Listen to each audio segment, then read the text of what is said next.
Okay, mamaya pagkatapos ng halimbawa, nag-leave na ako, kayo, makikita niyo mamaya sa post dito lahat nung record na 'to. Ito nangyayari na ngayon. Ngayon ko lang na ano, nawala sa isip ko. Okay. Si ARPANET yung nag-develop ng internet na ginagamit natin ngayon. Pero siyempre hindi na siya yung nagde-develop ngayon. Mas may malaki na yung CERN na yung nagde-develop ngayon ng internet na ginagamit natin. Okay. Yun yung mga abbreviation. Masyado kasi mahaba. Pero andun naman yun. Alam ko naman nag-search kayo, di ba? So na ano siya, tawag ito, itong mga dalawang company na to, na-tackle nyo. Opo. Karen, sumagot kayo. Okay? Ngayon, sino ba talaga developer ng internet? Actually, kinikilala si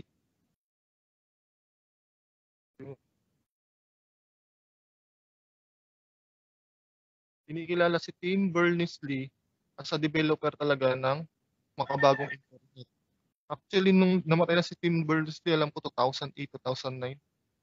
Kasi nung 1992, talagang inano nila, tawag dito, 1992, yung birth of internet talaga. Yung kung ano yung ginagamit natin ngayon, siguro hindi ganun kabilis tulad ngayon. Halimbawa, nagwa-wifi kayo dyan. Hindi pa siya ganun talaga totally yung itsura ng internet. Ang itsura pala ng internet nun, naka-wire pa lang. Kung halimbawa gusto mong communicate sa isang bansa, papunta sa ibang bansa, merong may mahabang wire. Kapag halimbawa napanood nyo sa YouTube kung paano yung connection dati ng internet talaga. Kasi ngayon satellite na eh. Pero noon, yung connection talaga ng internet is halimbawa to America to Europe, meron talagang mahabang wire sa ilalim ng dagat. Ganun talaga yung internet noon. Tapos pag modem, kailangan pa ng telephone connection para magkaroon ka ng internet kasi doon din siya dumadaan, doon sa wire ng telephone. Kaya kung noon, kung halimbawa, di na nyo naabutan no? Mga 2000 pa kasi pinanganak eh.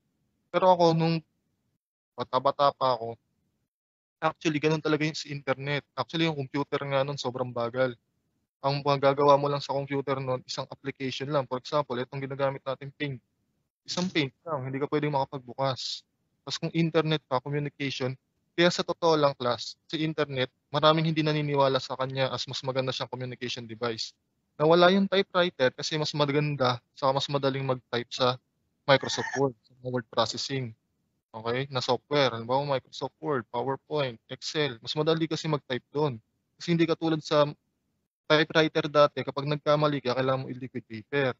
So, nagkaroon ng pagdududa kay internet kasi nga, paano ka magko-communication? Eh, may telephone naman. Tapos kung halimbawa naman ang gusto mo naman ng manood, meron namang TV noon, libre pa.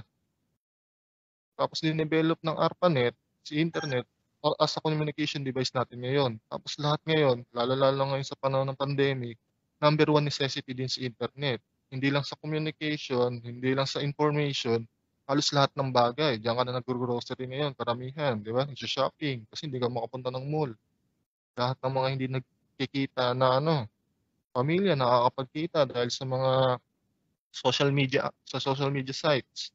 Tapos entertainment. Hindi lang porket sinabi natin entertainment, may mga video, music. Ngayon may entertainment na rin tulad ng TikTok, di ba? Tapos yung mga pinapanood natin, mga nasa ibang bansa, wala naman sa Pilipinas, pero sikat sa atin, di ba? Lalo yung mga K-drama. Ngayon, paano ba talaga nag-work sa internet? For example, ay, 1996 nga pala, dagdag kaalaman. 1996, ulit. 1996, pumasok sa internet sa Philippines. Okay?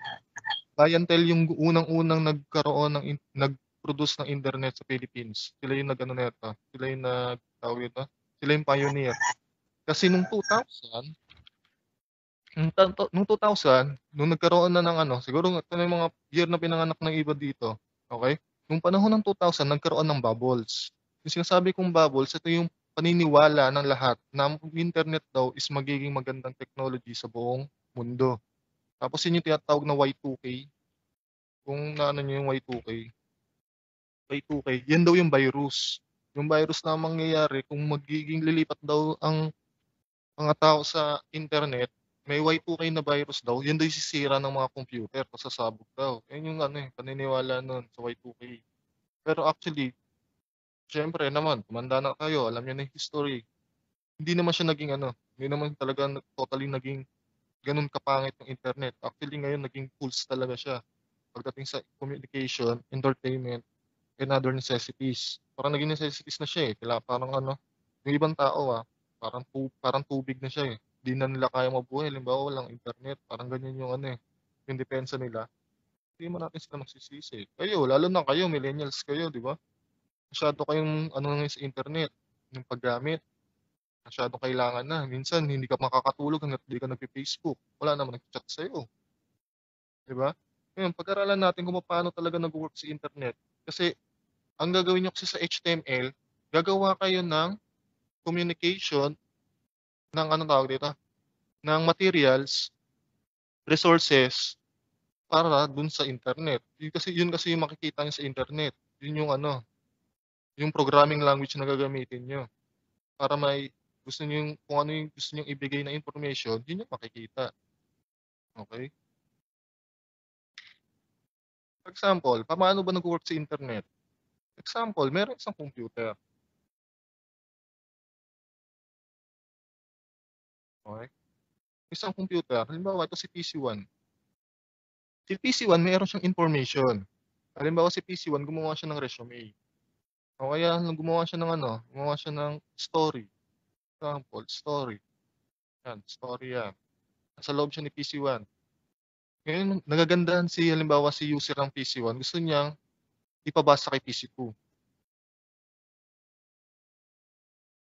Halimbawa isa silang condo, okey? Gustong basahin ni PC2 si PC1, 'yan si 1, ito si 2, okey? Ang gusto kasi ni PC1 mabasa din ni PC2 yung story na ginawa niya. So, ang ginawa nila nag-wiring sila. Example, wiring, ayan, nagkaroon sila ng connection. Tapos ngayon meron na naman sa isang bahay merong si PC3, si PC3,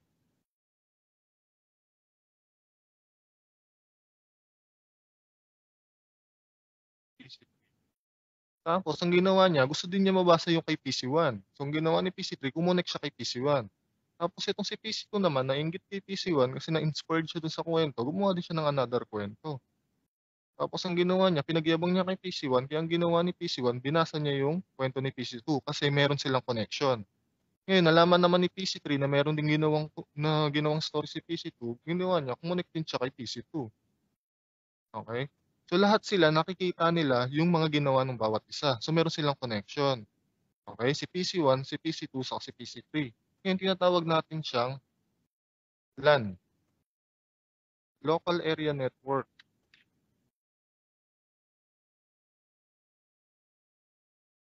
okey? Yan yung LAN, parang connection nung local area network. Ngayon halimbawa naman, nalaman naman nung nasa kabilang bayan, for example, nasa Bacoor, tapos nalaman ng mga taga-Imus na meron palang magandang story si PC1, yun naman si PC4, PC4, ayun sa draw, abstract yan, si PC4. Nalaman niya na merong magandang drawing dun kay PC1, ang ginawa niya kumonek siya dun sa kay PC3 kasi mas malapit siya, for example, ayan. Ngayon alam ni PC4 na maganda yung kuwento ni PC1, ang ginawa niya kumonek siya kay PC3 na ang ginagawa is naka-connect kay PC1 kaya binigay ni PC3 yung kuwento kay PC4. So, na-receive ni PC4 yung ginawang kuwento ni PC1 galing kay PC3. Tapos ngayon pinagyabang naman ni PC4 kay PC5 yung kuwento na ginawa ni PC1 at si PC5, okey. Ang ginawa niya is kumonek siya kay PC4 para mabasa yung kuwento ni PC1. So, halimbawa sa dito class makikita niyo meron silang communication, nagkakaroon sila ng interconnection. So, automatic meron tayong tinatawag na WAN. Kasi halimbawa ito, for example ito, Bacoor, sa Bacoor siya. Tapos ito naman halimbawa nasa Dasma, parang mas malayo-layo. para makita niyo yung ano, yung idea. Okay? Ito yung mga computer, ito yung mga computer sa Bacoor, ito naman yung mga computer sa Dasma. So kung makikita nyo, gumawa si PC1 na taga Bacoor ng isang kwento, halimbawa, gumawa siya ng ano, talambuhay niya, profile. Okay? Nagandahan sila. So nagkaroon tayo ng LAN. Okay? Tapos naman nabalitaan ni PC4 na maganda halimbawa yung kwento, yung information ni PC1. Nakikonnect siya kay PC3 na nakakonect kay PC1, kaya niya nakuha yung date, yung kwento ni PC1. Tapos pinagyabang niya kay PC5, so nagkaroon din ng copy si PC5. So meron tayong tinatawag na WAN,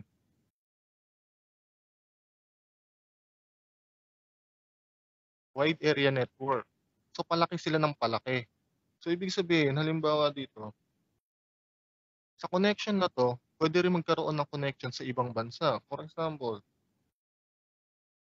halimbawa, kung ito Bacoor Dasma, halimbawa, pupunta na tayo sa Visayas, magkakaroon na ng PC6 doon. Ang nangyayari diyan, hindi na na-handle nung bawat computer yung data.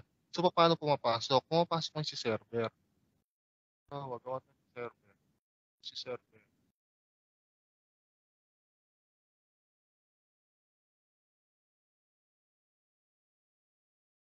Si server.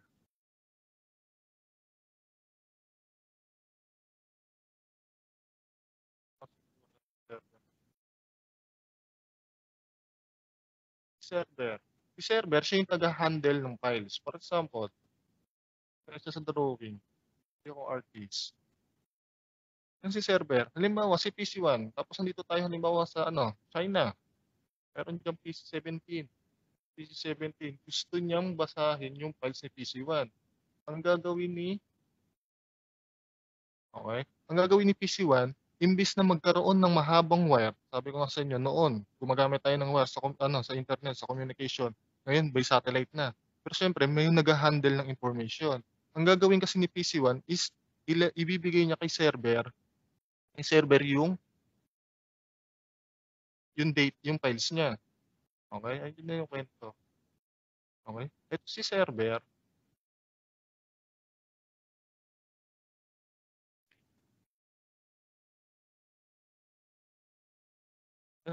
siya yung mag-handle ng mga files, for example, para ma-receive ni PC17. Halimbawa, si PC17, kung halimbawa ito, sa Philippines tayo,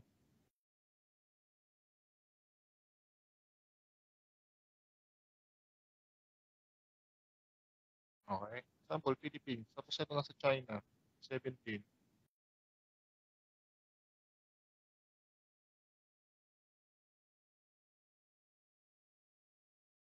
China. Paano ma-access ni PC17 yung files ni PC1 kung nasa Philippines siya? So automatic, ang naiisip nyo, pinakamahabang wire para magkaroon, Philippines to China.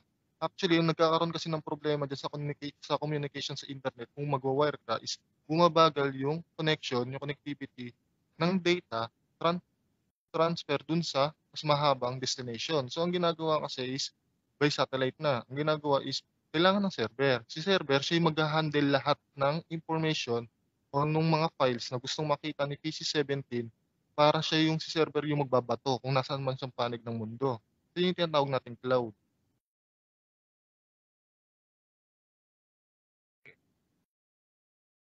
Yun si cloud. Si server si cloud. So, yun si tinatawag natin ngayong makabagong internet. Kasi siya yung nag-handle nun.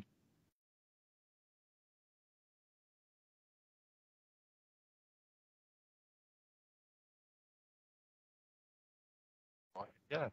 Kasi internet. Ngayon, si 17, kahit nasa China siya, tapos yung access niyang files is nasa Philippines, ma-access niya yun ng walang problema. Bakit? Kasi ikaw, as PC1, dati nasa LAN ka lang, tapos sumikat ka sa ano, sumikat sa local, nagkaroon ka na ng wide area network, tapos mas sumikat ka pa international, kailangan mo na ng server. Sila yung tagahawak ng files mo.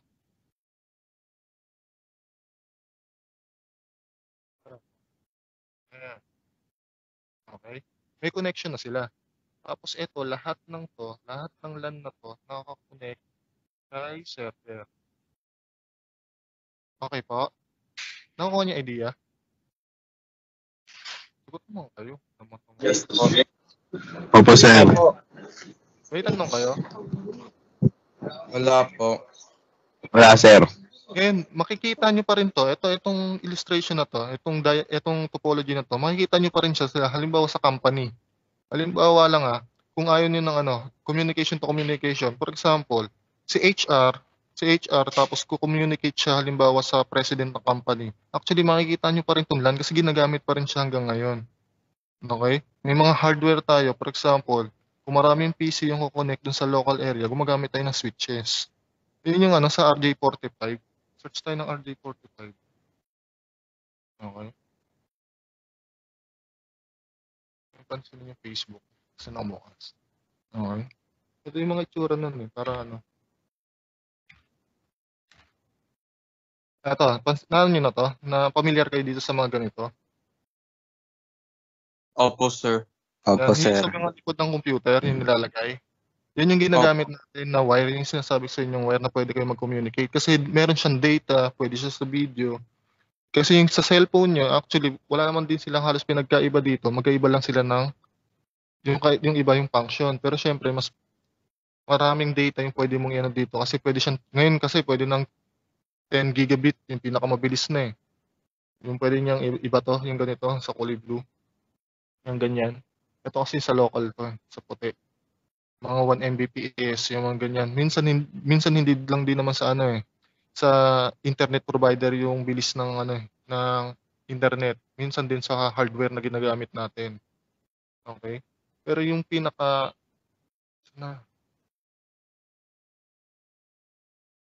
wala yung part. Okay? Actually yan, ginagamit pa rin si LAN. Si WAN kasi ngayon, imbis na mag-WAN ka ngayon, actually si internet, halos nasa WAN na rin yan Pero kung talagang si WAN kasi, kadalasan, hindi na masyadong ginagamit kasi automatic naka-internet na tayo. Kung gusto halimbawa itong si local area network, gusto kumonek sa mas malawak na connection, automatic kukonek ka kay clouds, kay internet na. Ngayon si server, meron tayong tatlong pinaka-main server ngayon sa internet. Sila yung humahawak ng internet. So ano-ano yung mga server?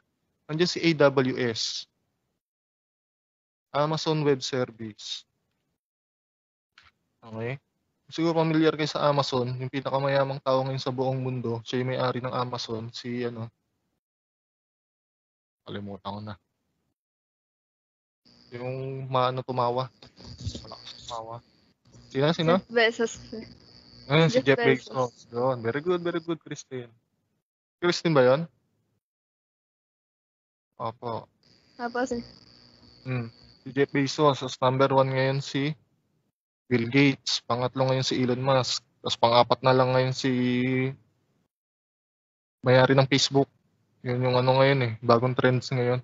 Yung AWS, si Jeff Bezos, siya yung may-ari nung AWS. Siya yung pinakamalawak na pagmamayari ng web server. So, ibig sabihin, kapag bumagsak yung si Amazon, halimbawa bumagsak si Amazon Web Service, automatic, siguro, halos karamihan ng internet, ng mga website na ginagamit nyo ngayon, magda-down talaga. Kasi almost 70-60%. Tapos ang susunod kasi dito si Facebook na. Okay? Si Facebook, tapos ang pangatlo ngayon is si Microsoft. Yung tinatawag nating Microsoft Azure. Ito yung mga ngayon. Sila yung may hawak ng pinakamalalaking part ng internet. Pag nag-second part kayo sa web development, sa ASP.NET, ito yung gagamitin natin, si Microsoft Azure. Dito kayo kasi kapag nag-ASP kayo, yun yung hinahawakan niya. AWS kasi Facebook, halos parehas lang din naman. Okay? Ngayon, ano yung pagbabago? Kung noon kasi, ang pag-aaralan nyo kasi HTML. Ngayon sa HTML kasi, masasabi natin siya na tawag dito, na pinaka-fundamentals na kailangan nyo pag-aralan para makagawa kayo ng web page. Okay? Ano pinagkaiba ng web page sa website? Okay? Si internet, siya yung communication device. Parang communication protocols. Kung paano magpasa-pasa ng information. Pero hindi pa yan yung mismong nakikita nyo. Okay? Iba pa kasi yung sa website kasi, yun yung programming language. Sa HTML kasi, yun yung programming language na ginagamit ni internet para magkaroon ng communication. Paano po yun? Okay? Save. Ayoko. Minsan lang yan. Art. Save. Okay? Programming language. Pag-usapan natin yung programming language. So what is HTML? HTML is the programming language of the internet. So ginagamit natin si HTML. Kailangan ko ng visual. Ganda.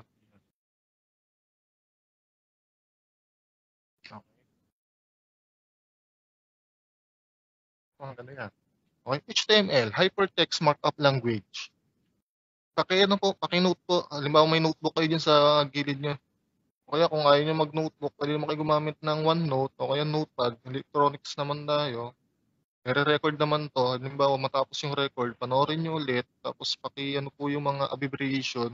Para kapag nag-quiz tayo, halimbawa next week, o kaya bukas, may sasagot po tayo. Okay pa? HTML, Hypertext Markup Language, isa siyang programming language na ginagamit ng internet para makapag-communicate sa iba't ibang device. Okay? Halimbawa, sa cellphone nyo, itong sa computer ko. Okay po? Yan po yung programming language. Ngayon, pag sinabi natin programming language, what is programming language? Any idea, class?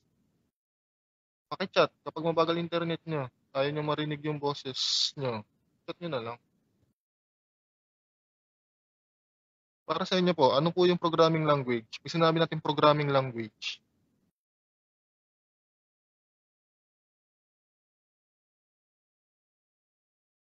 nag-aantay po ako ng feedback. Kaya ako naman magtawag ng isa-isa. Kung mabagal internet nyo, pakitype na lang po. Huwag kayong mag-search ha. Yung lang, pansarili nyo ng pansarili nyo pang-unawa kung ano yung sinasabi nating programming language. Ano kay Isgan? No? Anthony? Parang nakahawak ng web. Pwede. Kasi pag sinabi natin programming language, ano siya? Broad siya. Hindi naman pag sinabi natin programming language, pang web lang siya. Hindi po. Hindi po siya pang web lang. Pang computer, ano yung pinaka-idea? What is programming language? Sige, kung may mic, sige, pwede mo naman magsalita. Sir, para sa akin, sir, sir, kailangan mo siya, sir, para ma-open o kaya makagawa ka ng panibagong internet communication o kaya mga kailangan gawin. Example na lang, sir, ng mga laro, website, yung HTML, sir, siya, isang programming language na ginagamit, sir, para makagawa ng panibagong apps. Okay, very good. Yun naman yun. Pero may mas pa diyan, tawag ito? May mas applicable na definition. Okay? Pero yung idea, nandun na sa sinabi mo, okay? Nandun na. Pero may mas pa diyan, applicable. Kasi medyo pa, malayo-layo pang konti. Pero malapit na rin naman, nandun na yung idea. Malakay, may idea ka?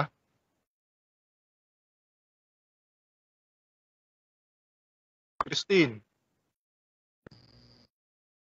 Way of communication, sir, ng computers. Sa tao. Opo. O yun, nadali. Ba talaga si future programmer. Okay? Actually, yun na yun. Actually, tama kayo programming. Wala naman kayo programmer kasi mag-aaral kayo ng programming, automatic, kapag nag-aaral ka ng programming, yun na yun. Yun pala yun, yung sinasabi ko. Okay? Programming language is the language of computer. Halimbawa, ako, naiintindihan nyo ako. Paano nyo ako naiintindihan? Kasi nagsasalita ako. Okay? Nagsasalita ako, nagtatagalog ako, naiintindihan nyo yung sinasabi ko. Pag halimbawa, ngayon, naiintindihan nyo, nagtatanong ako sa inyo. Kasi may tandang pananong, parang ganun sa dulo kasi pababa yung tono. Okay? Yun, nagsasalita ako ng Tagalog, nagsasalita din kayo ng Tagalog, nagkakaintindihan tayo. Ngayon na nagsasalita ako ng Tagalog na pababa yung dulo, ibig sabihin, nagtatanong ako sa inyo. Opo, di ba? Yun yung sasabi kong tono, pababa. Yun yung language na ginagamit. Okay? Programming language, yun yung language ng computer para magkaunawaan si computer sa si user. Kasi unang-una, halimbawa lang yan, sa Chinese. Balik tayo sa China, ba't kasi gano'n, okey? Sa China, halimbawa pumunta kang China, nagtanong ka sa Chinese, hindi ka naman puwede magsalita ng Tagalog kasi hindi naman nila naiintindihan yung Tagalog language, yung Filipino language, okey?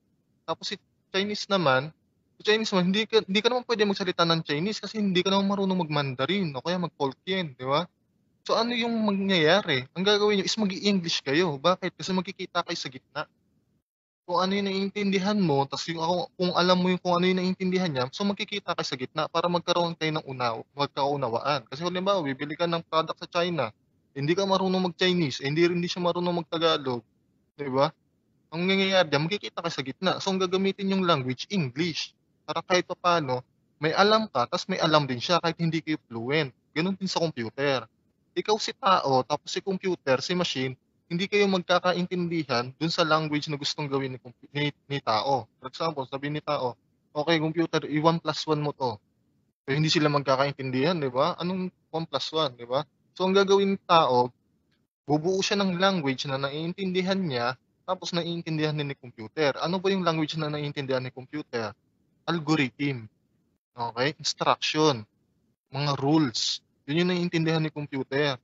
Tapos kapag halimbawa na-execute na nagbigay na ng instruction si tao kay computer, i-execute niya ngayon yung mga rules na binigay ni tao. So, nagkakaintindihan sila kung ano yung gustong pagawa ni tao kay computer, nagagawa na ni computer kasi nagkakaintindihan sila. Yun po yung programming language, okey? Yun po yung use ng programming language. Ngayon, pagdating po sa web, ang programming language na ginagamit natin is yung HTML, Hypertext Markup Language, kasi yan po yung mga protocol, okey po? 'Pag sinabi nating mga protocol, yan yung parang instruction. Inuulit ko yung salitang instruction kasi yun po talaga sa programming, instruction, algorithm, okey? Paano niyo yan, tawag dito, paulit at paulit niyo yan, okey? Paulit-paulit ko rin sasabihin yan kasi eto po yun. Pagdating sa programming, si algorithm po talaga yung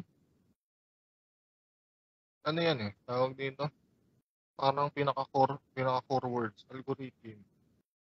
Ulit-ulit niyo siyang maririnig pag sinabing programmer ka, magaling ka sa algorithm. Ano yung algorithm? Set of instruction na paulit-ulit niyong gagamitin. 'Pag nag-program tayo kasi meron tayong set of rules. For example, para saan yung title? Saan niyo makikita yung title, okey? Halimbawa yung title ng website makikita niyo yan halimbawa dito, may website na, okey?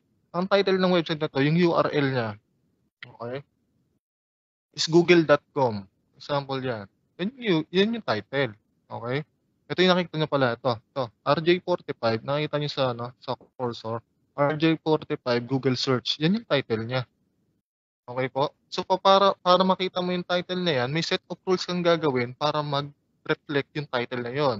Once na binago mo yung title, halimbawa gusto mo lang mapalabas diyan RJ45 wala na si Google search, okey?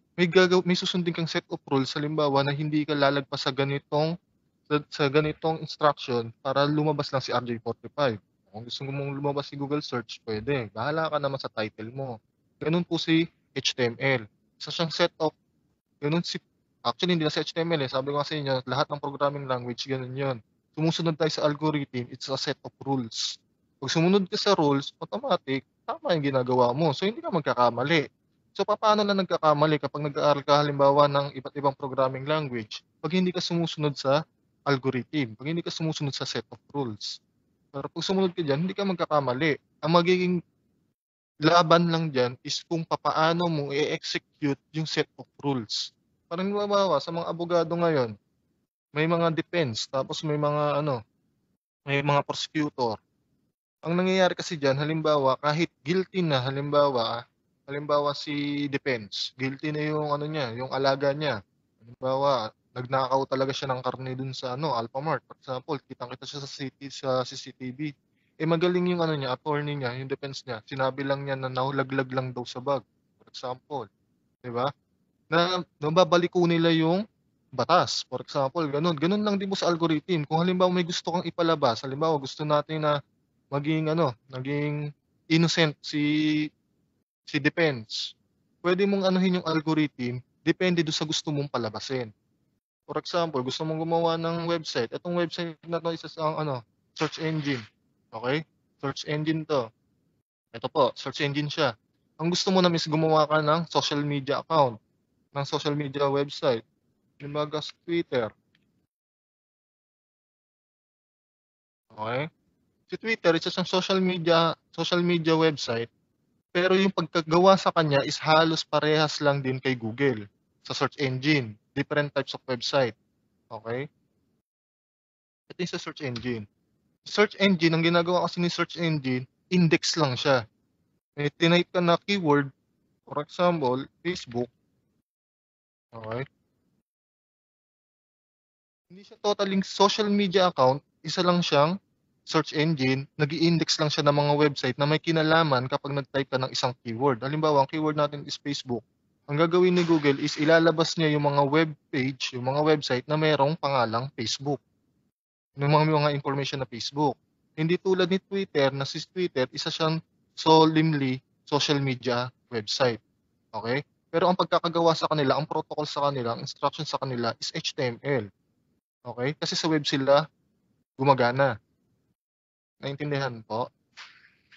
Magkaiba sila, pero syempre, kung anong gusto mong palabasin, kung ano yung gusto mong maging output, depende na sa'yo. Pero iisa pa din yung gagamitin nyo. Gagamit pa rin kayo ng algorithm.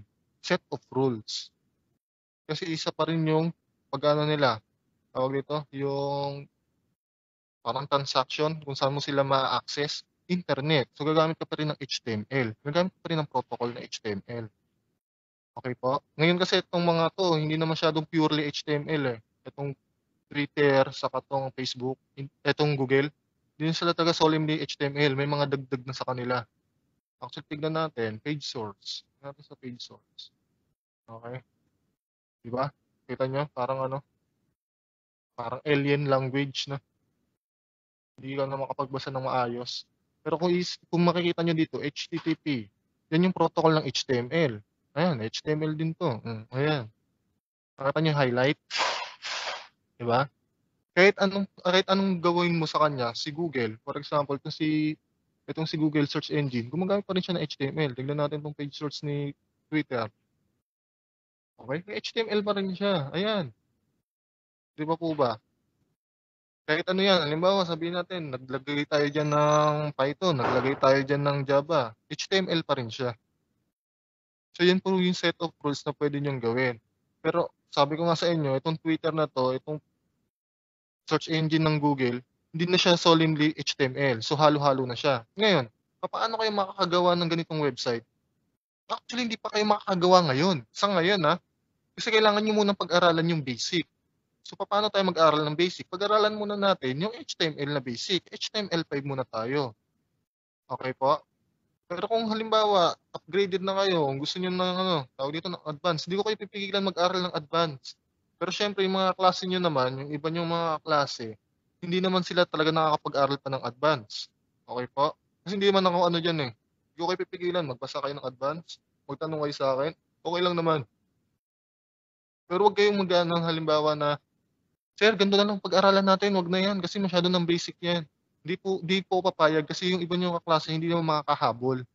Kasi alam ko naman sa inyo, hindi naman talaga lahat sa inyo gusto talaga ICT. For example, sabi lang ni Tropa, yung parang ganyan. Marami na kasi ako na dyan eh.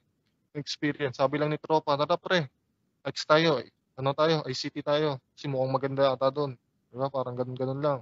So hindi ko naman kayo kung mag-advance kayo. Pwede mo kayo mag-advance. Pero wag lang kayo ng Kasi start pa rin tayo sa basic. Okay? HTML5 muna tayo. May tanong po? May tanong po? Sige, mag-open muna kayo ng mic.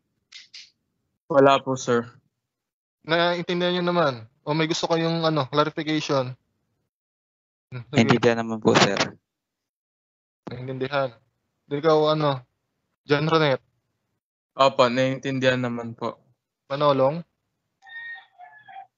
Naintindihan po, sir. Okay. Ngayon, tayo, synchronous tayo. May papanood ako sa inyong video. Pero break muna tayo ng 10 minutes May papanood ako sa inyong video.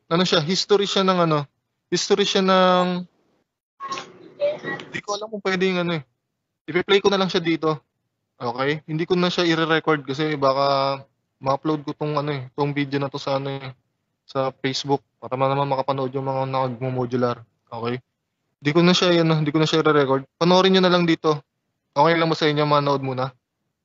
Kasi ang asynchronous naman kayo, okay lang magbukas ulit kayo ng ano. Okay Sige, lang. sir. Panoorin niyo lang muna tapos mamaya sa dulo pagkatapos niyo panoorin, mga 35 minutes lang naman siya. Kailangan ko ng tawag dito, ng reaction paper. Paki-type na lang ulit sa Microsoft Word tapos i-upload niyo na lang ulit sa my files. Kung ano lang halimbawa kung ano yung intindihan niyo doon sa video, kung ano yung tapos discussion ulit natin 'yon kasi may kaugnayan yung history of computer, yung modern personal computer sa actually hindi lang naman sa HTML pati sa programming para tuloy-tuloy tayo sa susunod sa Java natin.